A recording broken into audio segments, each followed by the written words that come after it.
Hello and welcome to the Oxygen Addict Triathlon Podcast. We're brought to you every week by our sponsors, precisionhydration.com. Leaders in triathlete sweat testing and hydration with multi-strength electrolytes that match how you sweat. You can get 15% off with the code OxygenAddict15, and there's going to be a hydration workshop in Chester on February the 1st. Also by Team Oxygen Addict at team.oxygenaddict.com. Online triathlon coaching, providing you with a personalised triathlon training plan, coaching advice and guidance from your coach Rob Wilby, group video coaching calls, exclusive member discounts and a private Facebook group to chat to your supportive teammates and your coach. And also fueledbycake.com. That would be my charity cake recipe book featuring Vicky Holland, Emma Pooley, Chrissy Wellington, Rachel Joyce, Laura Siddle and loads more. It's only £10 and it's all for charity. And finally, a shout out to our patrons who support the show with a monthly donation. Cool, and welcome to the show. Hells, how on earth are you today?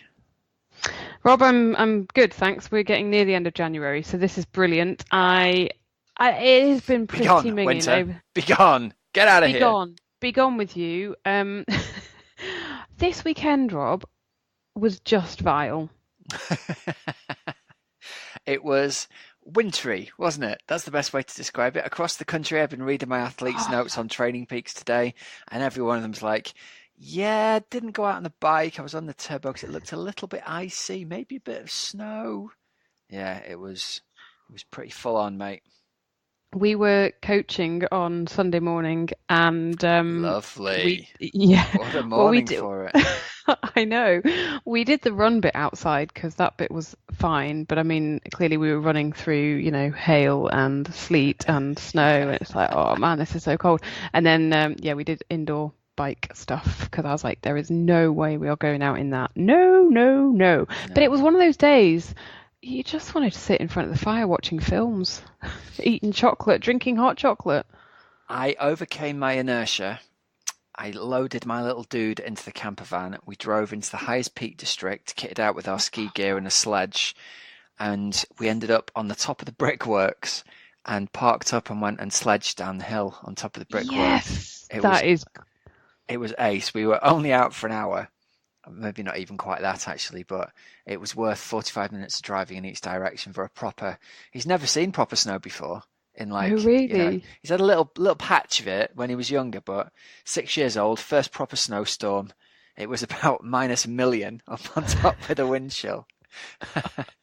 There's me and my cousin in convoy driving around trying to find a place to go, and we crossed over onto one of those little country roads on the other side of the main road up there, and it hadn't been gritted, so we were like, oh no.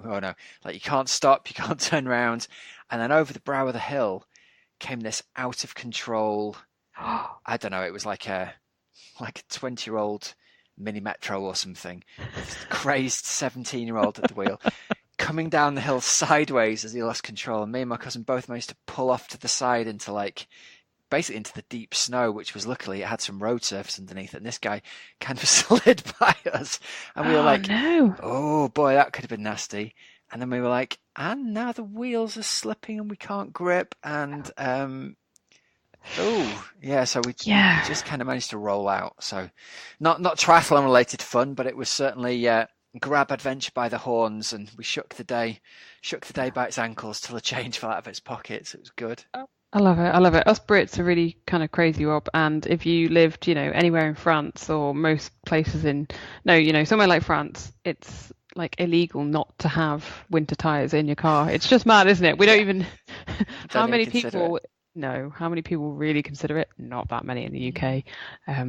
We are just not geared up for it. But there you go. Rob, one thing I have noticed over the past week or two is so many people are out in beautiful blue skies, maybe a little bit windy, but essentially it seems that half the triathletes in the UK have been on, probably in Europe. Have been on warm weather training camps. Amongst them, Rob, Nikki Bartlett. So we're going to hear from her in a moment. And we're also just going to say that later on this show, we have Jodie Stimpson back on the show, which is awesome. Rob, did you know I ended up swimming next to her Is that right? Yeah, next to her, and that is how I fixed up the interview. Get in the draft. Yeah, no, no, no, Just no, keep no, no, pulling her back by her ankles. no, Jodie, no, agree no, to the no. interview, or you're not getting away from me. Nobody Uh, outswims Murray when there's an interview on the line. no, she had her own lane in the local pool, and that was in the West Midlands. And then some very good club swimmers were next to her, and I was hanging on to their feet and really couldn't hang on to their feet. They were really, really, really, really quick. So I did every other, Nice. so to speak. They were doing hundreds. Oh boy. Christmas special. Yeah, I did. 100 hundreds on 100. Yes. Oh, Yep. nasty. I really was. So Jodie wasn't doing that, but these other people were in the next lane, and I was like, "Oh, can I join in?" So if you did every other, did you do 50 hundreds? Right. So sorry, I did 100, and then I'd do 50, and then I'd do 100, and then I'd do 50, and then I'd do 100, and then 50. So did you do the whole set? No. I I joined them for no. That'd be like I joined them 7.5K. No, that did not happen. I think I joined them for about 55 minutes. It was amazing. It was brilliant. But no, I really did not do much of it. I was very impressed with them, and they were waiting to go for brunch afterwards. Very impressive. Well done you securing the interview. So we've got Jodie Stimpson coming up. But before that, it's a bit of a mad one, isn't it, really? It's Nikki Bartlett plus various other random special guests. So we spoil the surprises. Should we let people find out? No, let people find out. All right, here we go. Over to Nikki Bartlett in sunny Lanzarote. Hello, Oxygen Addict from Lanzarote. It's me and Kim Morrison out here. I'm just doing a little voice record to say how amazing the camp is, how sunny it is. Yeah, it's beautiful out here. It was really windy when we got here, so it was a bit of a shock to the system. We both came out and decided, because we'd be good, quite fun training buddies together, and just have some company whilst training up towards. We're both doing Dubai 70.3, so which is in like a week and a half. It's on Friday the 2nd of February, so that's coming around really quickly. So very early race season start for us. But yeah, it's nice and hot today. We started the day with a sea swim, not to make you jealous on a Monday morning. So just going to chat a bit about our training out here. Kim, how's your training going? Yeah, going really well, thanks. It's great to have Nikki out here. I've been to Trisports Lanzarote a few times, but always come solo. So nice to have Nikki. We've coordinated some of our training. So bike work's been good. I mean, we're both prepping now for a good 4.5 hours on the bike. That'll be a long last ride before 70.3 Dubai. Kim's got efforts and I don't, so I think I've got the easy part there. And Nikki and I have been coordinating our run sessions, so we've been going down to the seafront where the Ironman Lanzarote run course is, and working on different sorts of work, long runs, tempo work and speed work. So hopefully we're going to both be fighting fit, ready to show where we're at for Ironman 70.3 Dubai in 11 days' time. This is my second time I've been here, so I came out here in 2016. And I thought it was windy in Scotland, but actually kind of put that to shame. So yeah, the first few days adapting to that was, a nice shot to system. Learned the hard way of kind of doing an out and back on a run. Yeah, it's nice out here. If you haven't been before, it's like everywhere you go, it's just cyclists, triathletes, just athletes everywhere. We went over to Club Santa the other day to meet up with Lucy Gossage and Emma Billum, and it was like a little paradise. It was actually fully booked already at this time of year, so yeah, it's really busy on the island, and yeah, it's where we're staying at Trisports Lands, and it's really relaxed. We just kind of crack on with our training, and then our food's all cooked for us, which is really that's kind of spoiled and luxury side to it, but it means that you get to recover really well. So yeah, today we're going out on a 4.5 hour ride. Kim's got some efforts. What are you doing, Kim?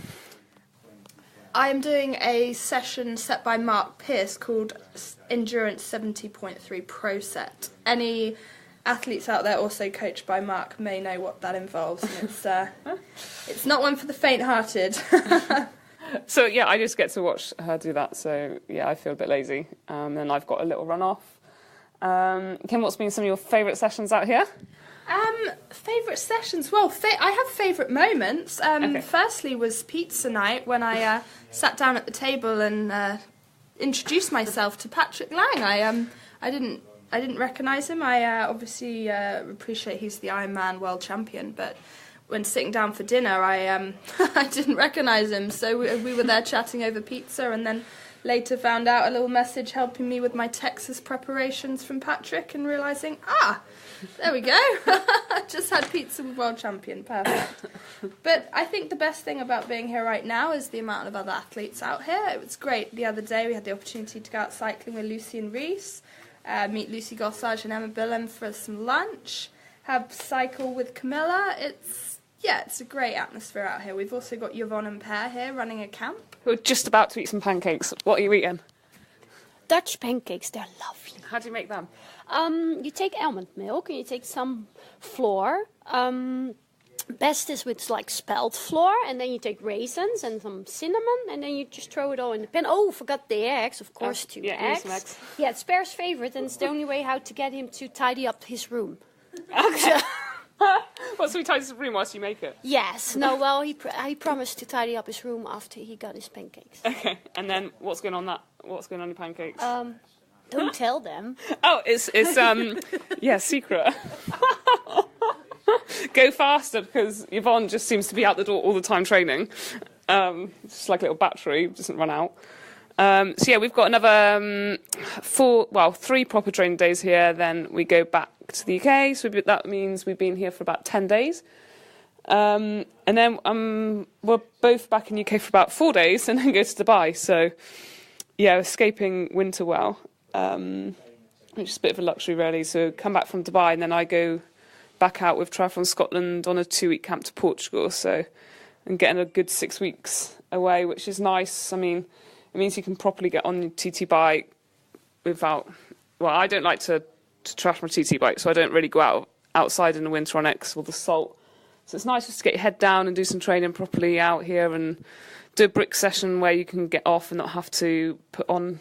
Like in Scotland at the moment, my brick sessions are rather slow transitions because of kind of toweling yourself down from a sweaty turbo session to putting a load of winter kit on. So it's nice just the simplicity of shorts and t-shirt. So yeah, sorry of people, probably out there listening to this, maybe working hard in the winter, but I know how that feels too. So keep going. It's worth it for the winter, for the summer racing. Anything else to report on whilst we've been here? No, if anyone is interested, maybe what races we've got coming up this year. Okay. My targets are to really crack the Ironman. So I did my first Ironman towards the end of last year. I did a 9:12 Ironman Barcelona. Had the medal put around my neck by Yvonne at the end, which was it was a magical moment, a real magical moment. And yeah, I'm excited to give my next one a crack. It will be Ironman Texas, and then later on in the summer, Ironman Kalmar. Awesome. Okay, so I'm going to Dubai. I haven't done an early season. I feel like April's early to start, so this is a nice new territory for me. So Dubai 70.3, and then I'm going out to do South Africa Ironman in April, which is mid kind of April time. And seeing how those two go, depending on that. Yvonne's kind of put a spark in that I want to do Roth, so I want to give that race a go. But I don't know, see where the year goes. But those are my 2 definite first races. Yvonne, what are you doing first? Oh, sorry, my mouth is full of pancake. Ironman 70.3 Galveston. Yeah. Okay, cool. When's that? April? April. Yeah, I will see Kim there. Oh, Galveston, I will Texas. be chasing her all day. Oh, brilliant. Okay, so there's going to be some rivalry there. This line comes before Yvonne comes. Yeah. Are you going to give me my medal? So they're deciding who's going to give who a medal, so that'll be quite fun. Maybe we'll do another voice record after. But yeah, that's us from Lanzarote. Thanks for listening, and enjoy the rest of your podcast. Bye. Rob, was that not a bit of genius podcasting right there from Nikki Bartlett? Nice. Love it.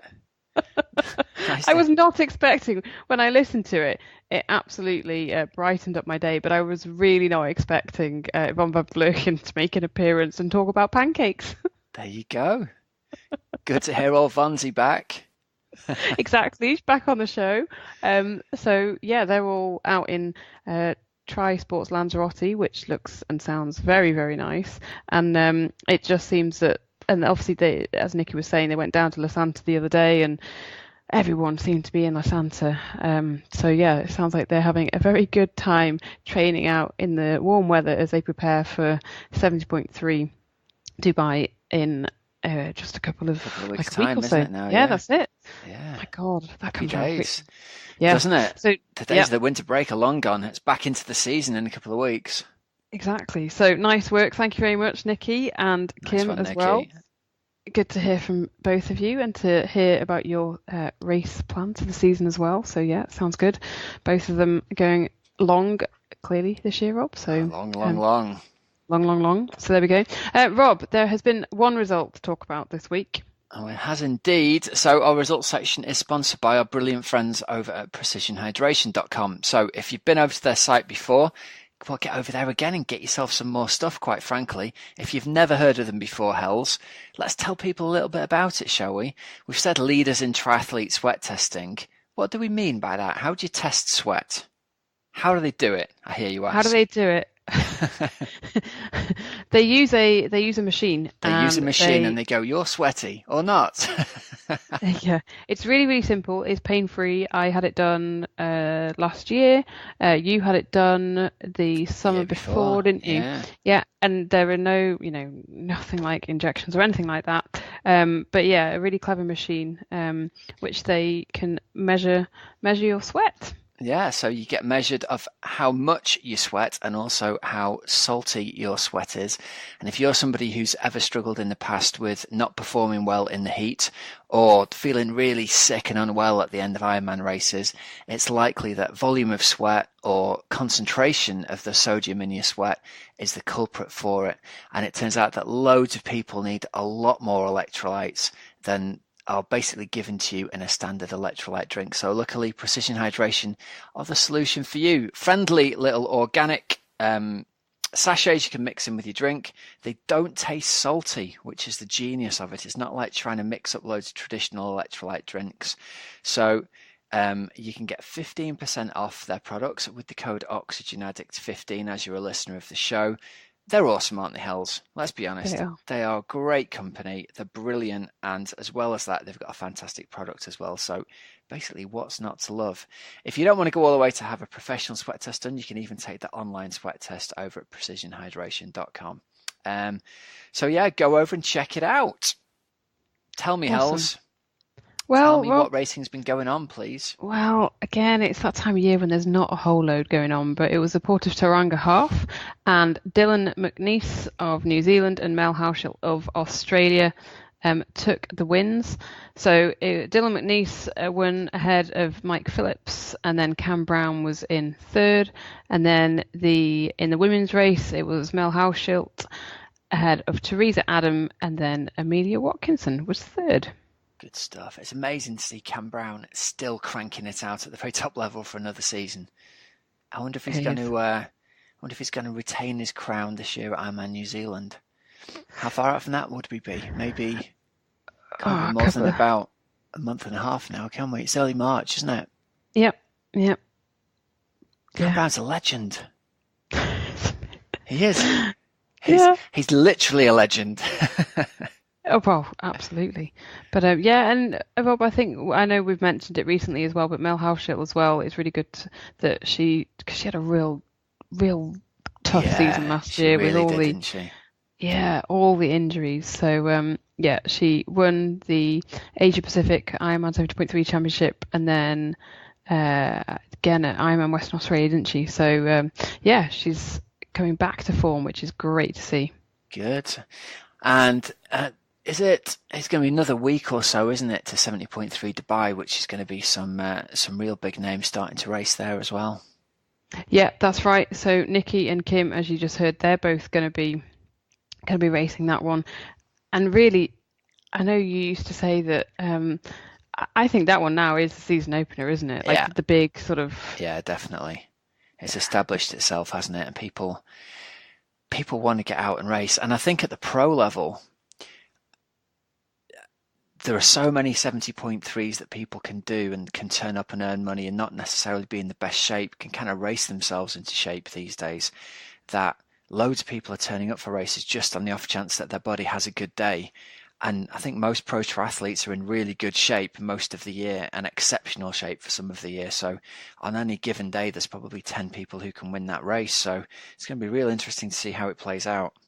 Yeah, and I guess there's that doubt as well, isn't there, that if you haven't really raced for, a couple of months maybe, then you're thinking, oh, I think I've put the hard work in over winter, but no one, I guess you sort of know where you are, but equally you don't really know where you are compared to everyone else, and nice so to get a tester in, isn't it?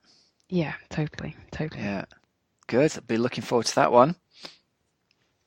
Awesome. Cool. So Rob, we've had a couple of questions in from Coach's Couch, haven't we? We have, yeah. And this week's question is from Anne-Marie Benoit. And she says, at this time of year, how do you find the balance of training hard, but not so hard that you burn out before your A races? So like one in July and one in September. Great question, that, Anne-Marie. And we're going to make the assumption that you're based in the UK. And when you say this time of year, meaning it's snowing and icy out.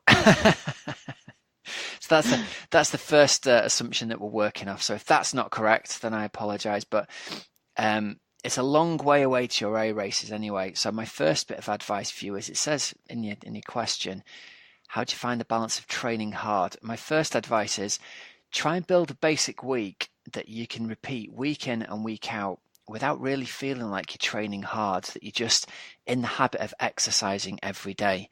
And the benefit of that's going to be you don't have that mental burnout that's going to happen. I don't think you're really at risk of having a huge physical burnout anyway, but it's the mental aspect of it, of getting to your race in July or even getting to your race in September and thinking, God, I've been training for so long.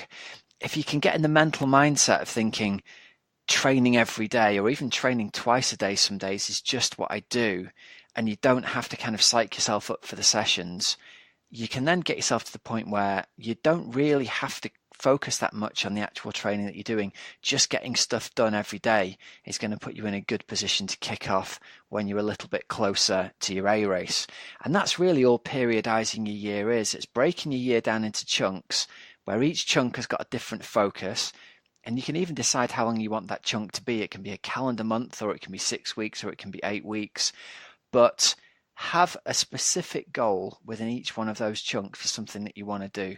And it might be as simple as, for the next 4 weeks, I just want to train consistently 6 days a week, not get stressed about it, focus on eating well and sleeping well and stuff, and not really worry about your numbers or trying to run fast or put power out on the turbo.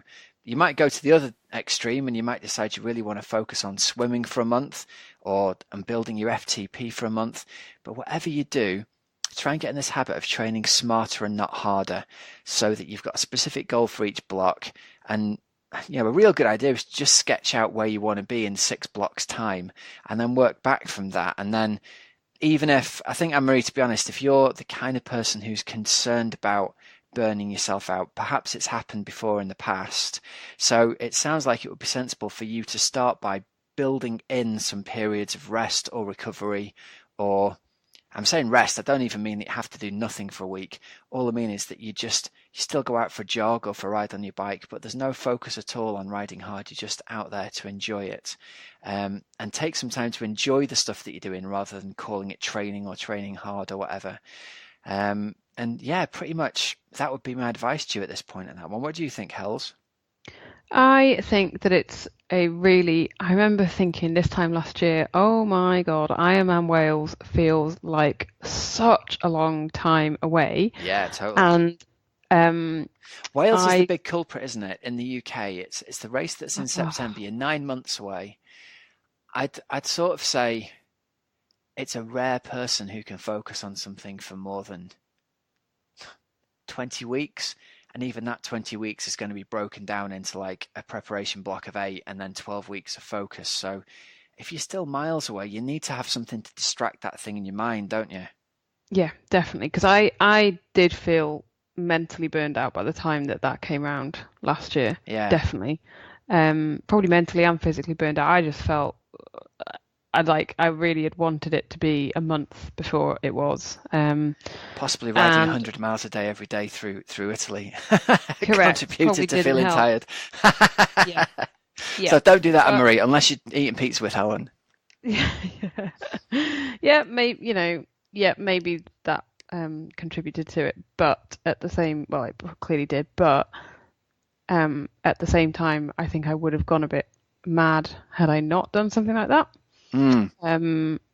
And actually, It's a really good question, isn't it? Because I'm sure everybody. The challenge is January happens. It's a new year. We've got a culture of New Year resolutions, but your event isn't until we said September, but it might even be. We could be talking July time. It's still 6-7 months away, and that's a very long time to kind of set the alarm early, be really focused on getting up and being driven by the adrenaline of I must get to the pool because I want to cut time off my. You've got to find a way to go and do that training consistently without it being a mental strain on you to get to do the training. It's almost a bit of a mind trick, I think. Oh yeah, but I think that consistency is the really important thing there. And how many interviews have we done with different age groupers, different professional athletes, and they all talk about the importance of consistency. So yeah, I think that bit is absolutely key. Without being obsessed by it. I think the mental obsession of it is the thing that burns a lot of athletes out. It's not the training or the early morning so much as the constant thinking about it and am I doing the right thing and should I be doing something else, and I've read something on Twitter that somebody else I want to compete with is doing this and should I be doing that. It's trying to calm that mental chatter more than anything and just going, do you know what? I've got my plan. All I've got to do is concentrate on my training for the hour a day that I'm training or whatever it happens to be, and the rest of the time chill yourself out and go and do something else. Your body's going to be just as fit if you don't sit on an internet forum for 3 hours a day every evening. I think that's what really does people. And Rob, the mindfulness app, I've heard very good things about that. I think, have you used that before? I've used Headspace. Headspace, yeah, the meditation one, yeah, absolutely. Yeah. I've heard very good things about that sort of a thing. So just putting some time aside every day for some mindfulness time and a bit of Headspace. And Headspace is a real good introduction to meditation, actually. He does a good job of explaining what meditation is if you don't know what it is. But yeah, I think that's a real big part of it is not letting your mind think about the thing all the time, because that actually burns up a lot of energy. I don't know whether physically it burns up a lot of energy, but it certainly burns off a certain kind of mental focus that you're going to need near your event. Yeah, and we talk loads about physical energy, don't we? But actually, that mental energy takes so much out of us as well. If you're working full time and you've got family commitments and everything like that, actually don't underestimate quite how much that does take out of you. And I think also on race day, I mean, while we're on the topic of the mental thing, if you're doing an Ironman and your Ironman might be, I mean, at the sharp end for men, it might be 8 hours, and for an age group athlete, it might be 15 hours. But if on race day you haven't learned to quieten your mind and slow it down, you're going to be exhausted after 3 hours of being all excited of trying to overtake people every time the road goes uphill. You've got to learn to calm that mind down because you're out there for the entire day. And I'm sure that a large number of people we see walking the marathon have just used up all their excitement early on in the day and literally haven't got anything left when they need it in the last 10 miles of the marathon to push themselves hard. If you could turn your brain off for 5 hours in the middle of your Ironman, you're doing a pretty impressive job, really. Just carrying on that turning your brain off, Rob, I was talking to the Olympic skeleton champion Lizzie Arnold today. Okay, right? Yeah. And I thought this was very, very interesting. On the courses, they have... Before you go on, sorry, skeleton, is that the one where you're on a little toboggan thing face first? Correct. Good grief. Okay. Yeah. But like a head first luge. They have rest corners. So in the course, they obviously know the course off the back of their hands. They know that, I don't know, let's say corners like 1, 2, 3, 4, that requires full concentration. Corner 5, they know that they can switch their brain off from thinking about it for albeit a second, but it just gives that brain the time to recover to then prepare for, okay, let's say again, corners 6 and 8, but then they know that corner 9 is a rest corner. Interesting. How and fast they do that deliberately because it's too hard to concentrate on every corner, is it? I don't know. Or she has this kind of, she breaks it down in her head in 1 and 2 are hard, number 3s. I think a number of them do. Interesting. A number of them do that, so then it gives their brain the time to recover for the ones where it's really, really needed, and it just gives that brain a brief second of rest. And also on this topic, I interviewed Kevin Collington the other week, and we're going to have him on next week, I think. He talks about winning Ironman Taiwan and focusing really hard mentally on the first half of the bike and then turning his brain off for the second half. Like building up a big lead and then going, right, I'm just going to ease off now and let the guys catch me. And basically putting no mental energy out over the second half of the bike course. So maybe there's something in this. Yeah, there you go. So it's looking after that mental energy, isn't it? It is, yeah. And he says, I think he had Marino van Hohenacker riding him down on the second half of the bike course. And he was like, great, I've got Marino, I'm going to have a run battle with Marino. But it didn't happen because maybe Marino had to push the second half of the bike course to try and catch him, and he ended up not getting caught by him. So tune in for the next episode as well to hear more about that.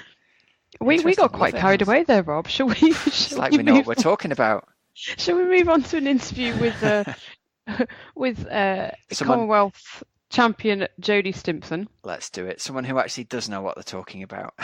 Here we go. Here's today's interview with Jodie Stimpson. Jodie Stimpson, welcome back to the Oxygen Addict Triathlon podcast. Haven't said that for a few weeks. How are you?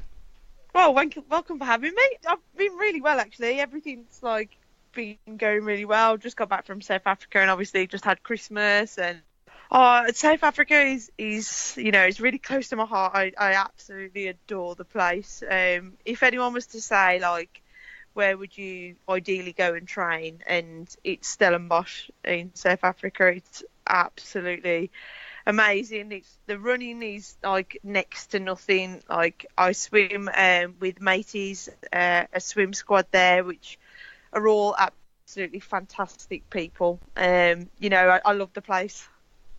And would you have first gone there when you were working with Darren? Yeah, I did. Yeah.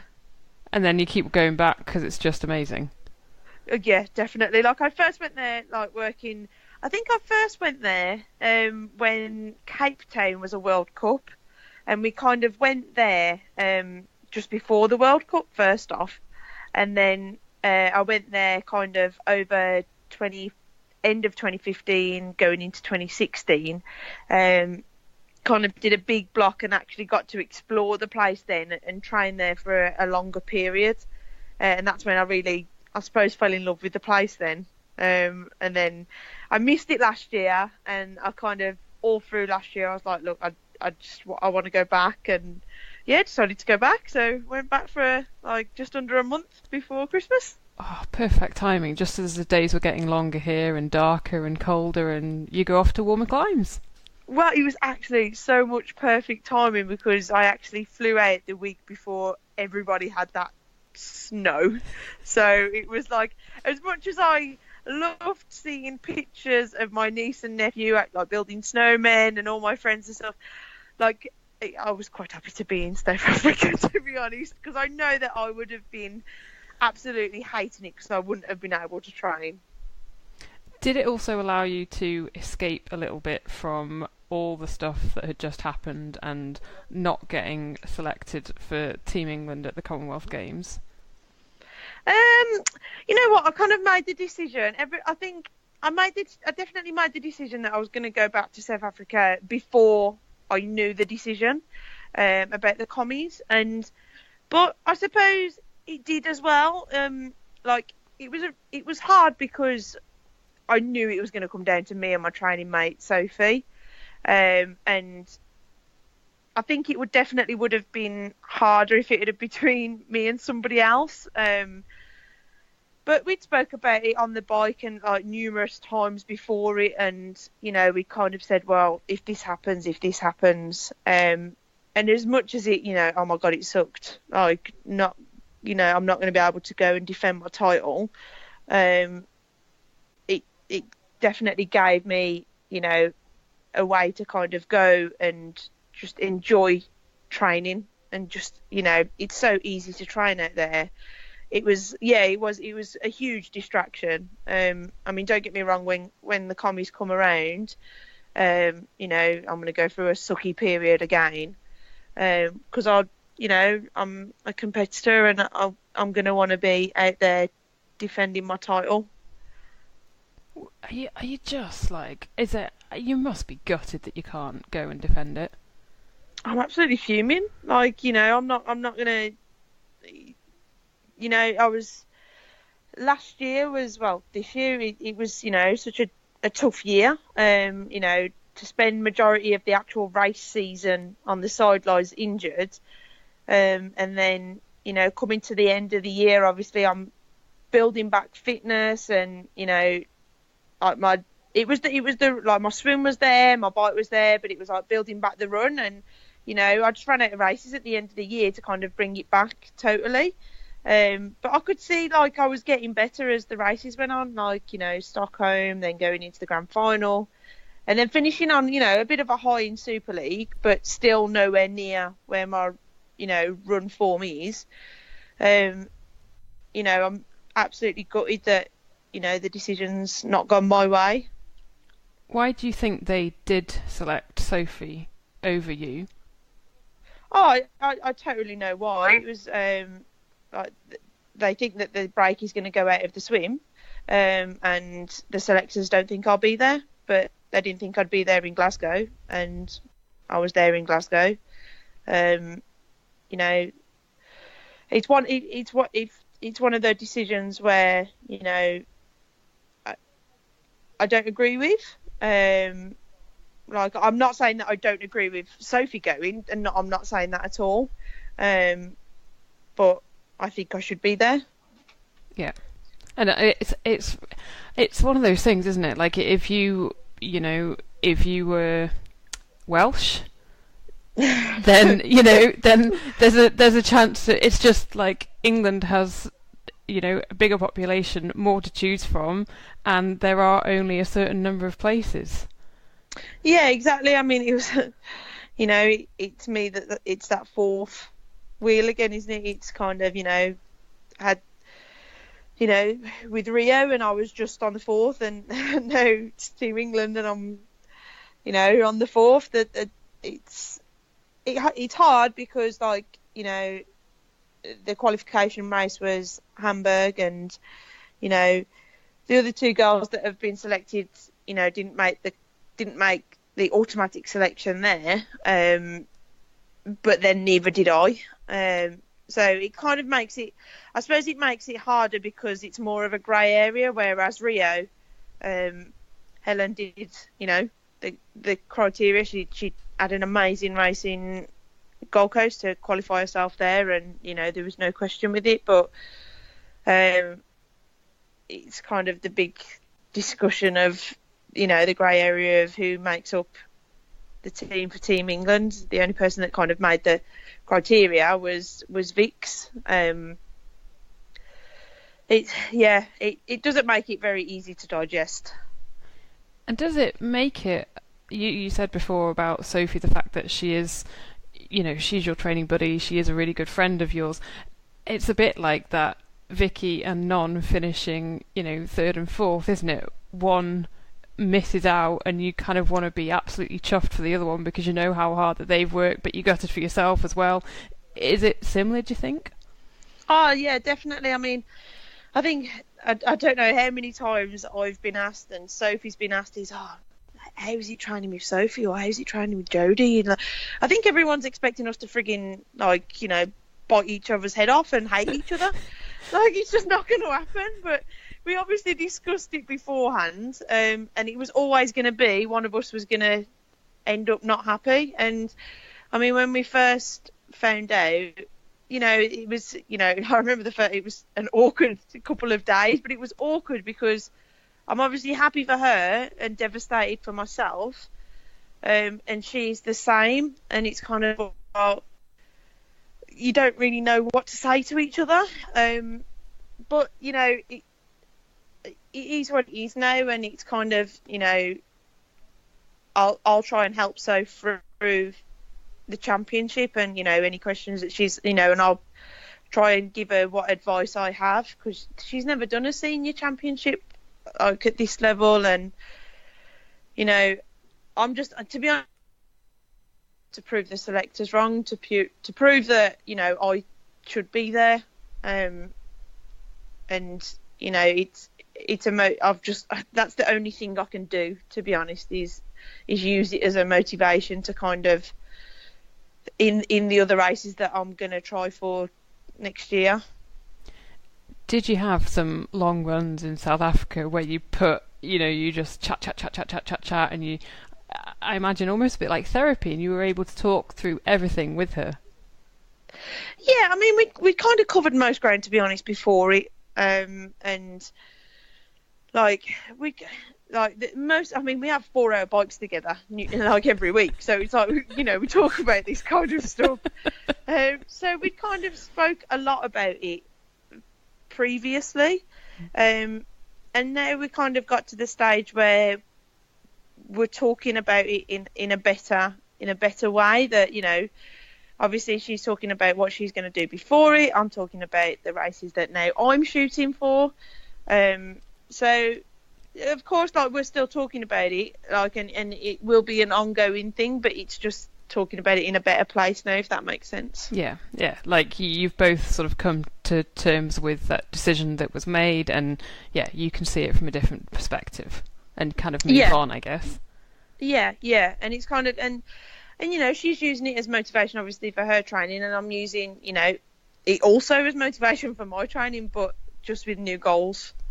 So, are you still going to be doing ITU stuff next season? Is that still going to be the main aim? This is the big question. Everyone's saying, are you just going to go long? You know, I made a decision that I was going to go for another Olympics, and I made it after missing Rio. And nothing's going to change that. Like, I am going to try and go for Tokyo. So, yes, I will still be doing short course. After Tokyo, then yes, the move will be coming promptly. Everyone's asking this question. It's like, yes, I will be going long, and yes, I'm excited for the prospect, but at the minute I'm still got that Olympic dream that I just am going to give one more shot to. Will you be doing a 70.3 this year? I hope so. Yeah, definitely. I mean, if it fits in, then I'd love to. I've only ever done one. Yeah, you did. But was it I want to say Bahrain, but it could have been Abu Dhabi. No, it was Bahrain. Bahrain, yeah. It was Bahrain. And I loved it. I absolutely loved it. I had not done the training for it whatsoever. But I loved it. I loved mixing it with the longer distance girls, and you know, I got a big smile on my face talking about the prospect of it. You know, I definitely think it's suited to me as an athlete. So that does excite me totally. But if it fits in, then great. I'd look forward to doing another one. I hear they have a nice couple in South Africa. Yes, they do. Yes, but I think that one I may need to do a few before it, because I think that's the championship. So I don't think I'll be able to race there as much as I would love to. Did you watch Groffy, and did you see how she got on like this season? Obviously 4th at the 70.3 Worlds. I guess quite inspiring for you. Oh, totally. And Groffy is definitely an athlete that I have looked at to for many years, and just the way that she's kind of gone over and has done it, like, you know, she's accomplished so much in short course, and I think it was definitely the right time for her to move across. I think it was perfect timing. I think she'd kind of, you know, ticked all the boxes really, and it was the right move. But just seeing how she's done it, and you know, she's took it, you know, as any athlete should, and how I will, is to kind of, you need that learning process as well, and she's at the very early stages of it. But yeah, it was great to see her get 4th. She's such a lovely person, like such a lovely open person, and he's, you know, willing to give any athlete advice, and yeah, I've got a lot of respect for Groffy. What about David McNamee as well? Because in a way he has I don't know, sort of gone through similar. He decided, right, well, they're never going to select me for Rio. I'm going to go long because actually I want to do this triathlon stuff, but the selection, the way it is, have his achievements. Have you followed them as well and been inspired by them? Oh, definitely. I mean, he did absolutely amazing. How can you not? What a legend. And to be fair, to see how successful he is now at long course, that excites me even more. Like, he's definitely, an inspiration as well. That, anybody that, I mean, Dave McNamee was, a great short course triathlete as well, but to see how great his transformation has been in long course definitely inspires me to, definitely want to go over to long course. I'm not saying Ironman, that's a whole other level. They're crazy athletes. And we'll set the bar at 70.3 first, I think. How are you finding life in Loughborough? Because I know that when we spoke to you last time, I think you were just finishing up with Darren Smith, and I think you were spending or were about to spend some time with Siri, and then you made the move to Loughborough. So how's that been? You know what? It's been great. Loughborough is an amazing place to train. It's like, if only they'd turn the temperature up slightly in the UK, it'd definitely be the perfect place to train. But you know what? The group's really motivated, and in one way it's challenging because they are a younger bracket to me, so it's challenging, but it keeps me on my toes. So it's finding the balance then between training with a younger group, because I try and train with them as much as possible. They keep me on my toes speed wise, but then I've got the endurance on them.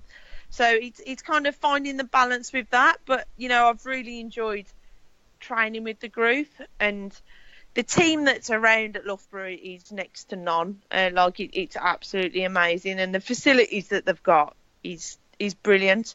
But it's definitely different, and it's definitely a big learning curve to trying to power, trying more to heart rate, and train okay, these are the times that you've got to hit on the track. And it's crazy to think that I'd never really did that previously.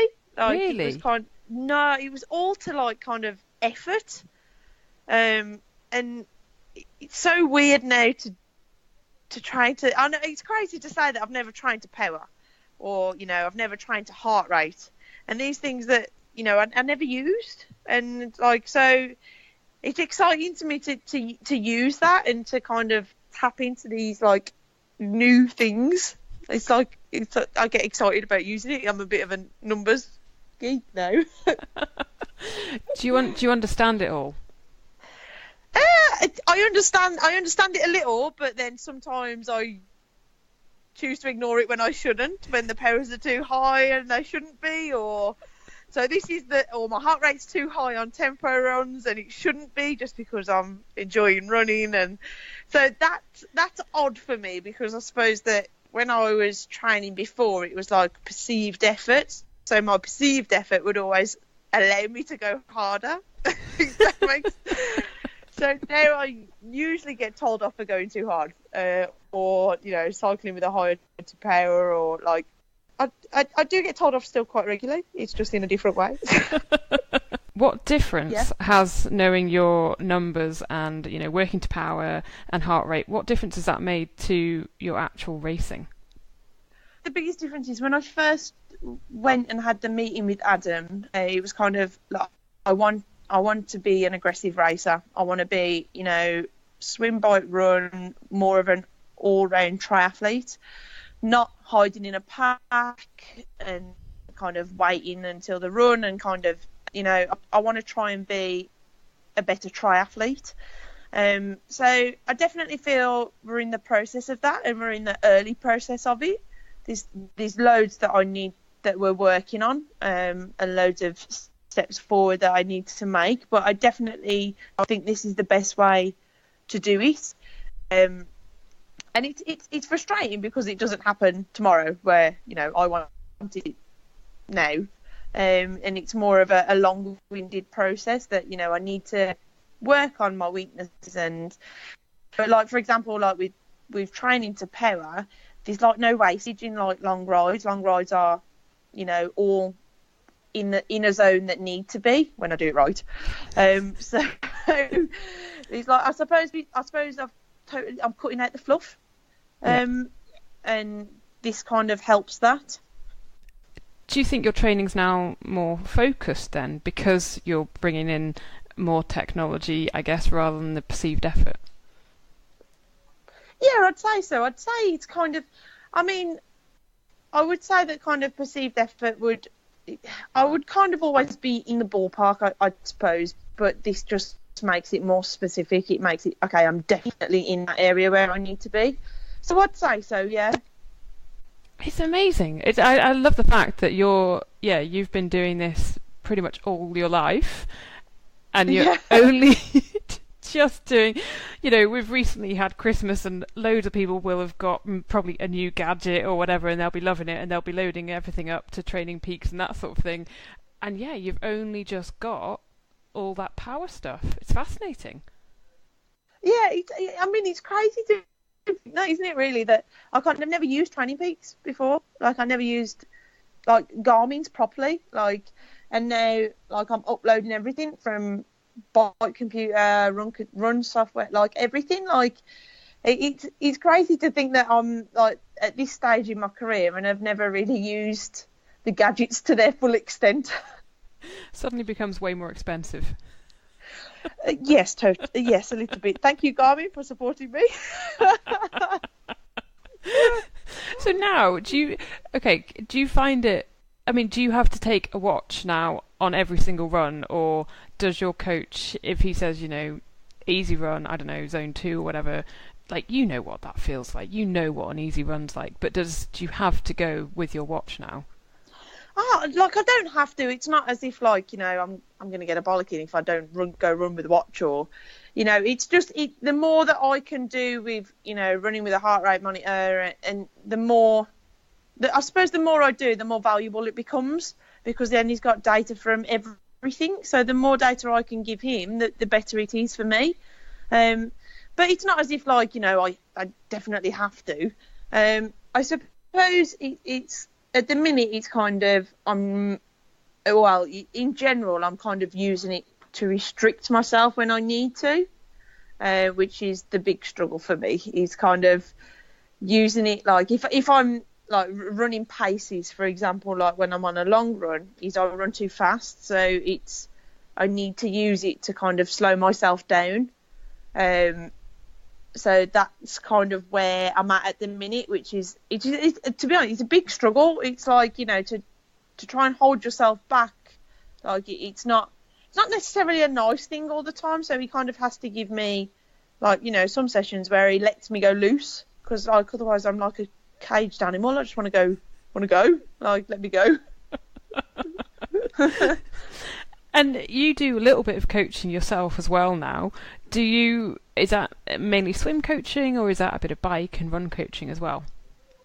To be honest, it's just one athlete. It's just Lauren at the Brats Club. I kind of, every time I was back in Birmingham, I'd kind of swim with Lauren in the pool, and I could see that she was never coached, and, like, to be honest, she works so hard at a hospital, and, like, she could never afford a coach or anything like that. So she doesn't pay me or anything like that. I just kind of guide her and help her, and kind of give her a weekly plan to kind of help her out. To be honest, it's definitely not like a proper coaching thing. Like, I just kind of guide her a little bit, and, you know, she's enjoying it, and she's improving, and that's quite nice for me to see that, you know, she's improving, and she's awesome. I mean, I've got so much respect for people that work full time and then, you know, try and take up a crazy sport like triathlon.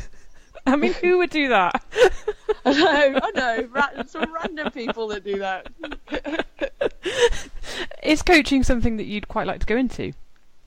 Oh, definitely. I think I definitely get a buzz when, like, Lauren emails me and, like, says, "Oh, this session went really well," and then on the same front as well, when she says, like, a session didn't go so well, like, that makes me a bit. I like helping. I like seeing the progress. I like, guiding an athlete through it. So definitely, I definitely, like to take more up of that. So what is going to be your first race then of 2018? Well, I'm hoping it will be. It'll be Abu Dhabi. And I'm looking forward to getting back there. I had a great one last year, and looking forward to getting back out and racing Abu Dhabi. And do you find it difficult, like most other people, to sort of motivate yourself again come, in January and February, or because you've got that race on the horizon, does that just keep you motivated when it's still dark in the early mornings? Not really. Like, I don't really struggle motivation-wise, to be honest. Like, obviously, like, when you get up and it's dark, it's, like, not the best. But then most of the times we have swim first anyway, so then you get out. I mean, it's worse when you have, like, long rides and it's crappy weather. That's obviously, I don't know anybody that says, oh, I'm so excited to go out for a 4-hour ride in the rain. But not really. Like, I don't really need motivation as such, because I suppose racing's the good bit. Racing's the bit that we all look forward to. That's why this year was so crappy, because I didn't get to do as many races as I'd want to. How do you motivate yourself through the 4-hour crappy rides then? I've got a good group arranged. So like, obviously, like, Soph's around, and also Meg, and there's a we've got like a nice group in Loughborough that kind of let's just go. We've got to get amongst it, and then when you're out, aren't you? And once you're wet, you're wet. So you just get amongst it. You know that you got to do the mile, so you might as well just get out. Love it. And occasionally, are you known to bring a bit of meat back, Jodie, on your rides? I got. oh my God! I actually got some slack for that. So, like, I'd finished my ride, and I'd actually rode a long ride with Kat Jameson, who's a long distance girl, and awesome chick. And we'd finished our long ride, and we'd finished at this farm shop for a coffee, and we were like, and I was like, God, I don't know what to have for my dinner. I don't know what to have for my tea tonight. And they'd got these awesome looking, like, lamb shanks. Like, and I'm like, oh my God, that's just made my day. I'm going to have that for my tea tonight.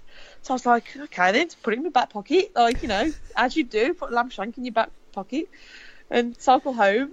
But then, like, I had this, like, random guy saying, you shouldn't put that on social media about lamb shanking. And I'm like, look, if you're vegan or whatever, that's fair play to you. Like, don't rub it.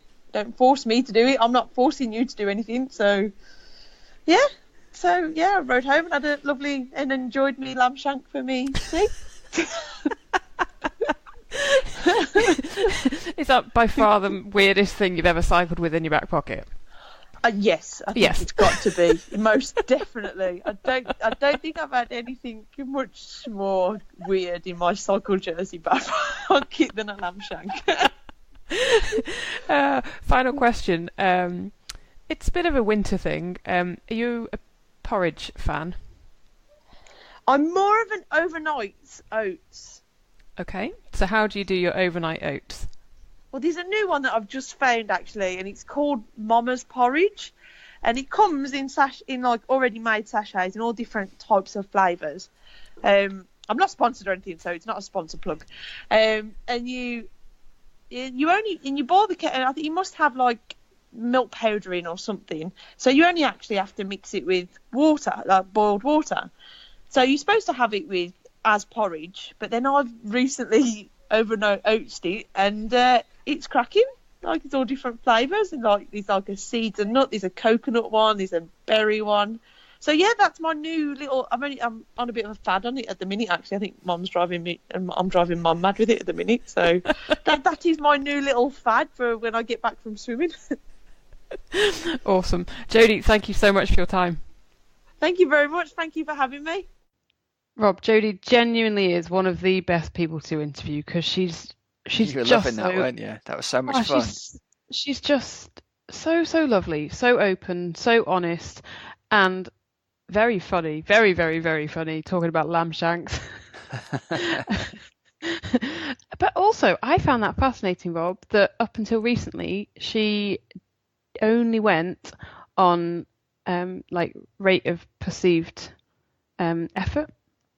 Yeah, it's a lot more common, I think, than a lot of people realise. Well, this is it. I think it's, you know, we have spoken to someone like Siri Lindley, who very much would be like, sometimes just ditch the technology. I've heard it a lot of times. Ditch the technology. You've got to learn what you're more about your body. Yeah. But I just think that whereas so many of us age groupers are just like, oh my God, I need my Garmin, or oh, what power am I putting out all the time, all the time. We're like obsessed by it, aren't we? Well, I think they're really useful tools to help people who perhaps don't have as finely tuned sense of what their body's doing and what their body's feeding back to them that other Yep. people do. So I think Yep. it's sometimes hard to extrapolate back from like the very peak performers and say, well, they do that, so I'll do this as well, because Yep. maybe Sue Lindley's a great example. Someone who's so finely tuned that she knows exactly what's going on. Maybe age groupers who are, I like to look at it like this: if the tools are available and you can afford to use them and afford to buy them, use them while they're backing up all that stuff about, the power says this, I feel like this. Ultimately, it's a tool to help you learn how your body really does feel when you're riding at a certain power. Same with, swimming's a great example, I think, because we still haven't really got anything that gives you any accurate feedback as you're swimming. And some days you feel magic and you go fast, and other days you feel great and you go slow. And if you could have those goggles with like a little, you're now swimming at 140 per 100 or what in the eye, you'd learn so much about it. But I mean, at best, you're getting feedback, every 100 meters on your watch if you take a split. So it really isn't feedback. And that's so difficult to learn to do. It takes thousands and thousands and thousands of hours. There's got to be a way that technology could help us sooner. I mean, we used to joke about having, those flashing lights that go along nightclub floors. We used to, they're inside a plastic tube. Imagine if you could have one of those laid along the bottom of the pool, and you could set it to like, I want to swim 140s, and just follow the coloured line on the bottom. That would be ace, wouldn't it? You can use a tempo trainer that beeps every lap or whatever, and that's getting there. But that is definitely visual getting age, imagine if you had that on the bottom of a smart swimming pool. It'd be great, wouldn't it? That really would be that would be genius. I tried a tempo trainer for the first time the other day. Did you really? Did you like it? Yeah. Well, I couldn't quite figure out. I need to have another go of it. I did like it because I was like, this is great.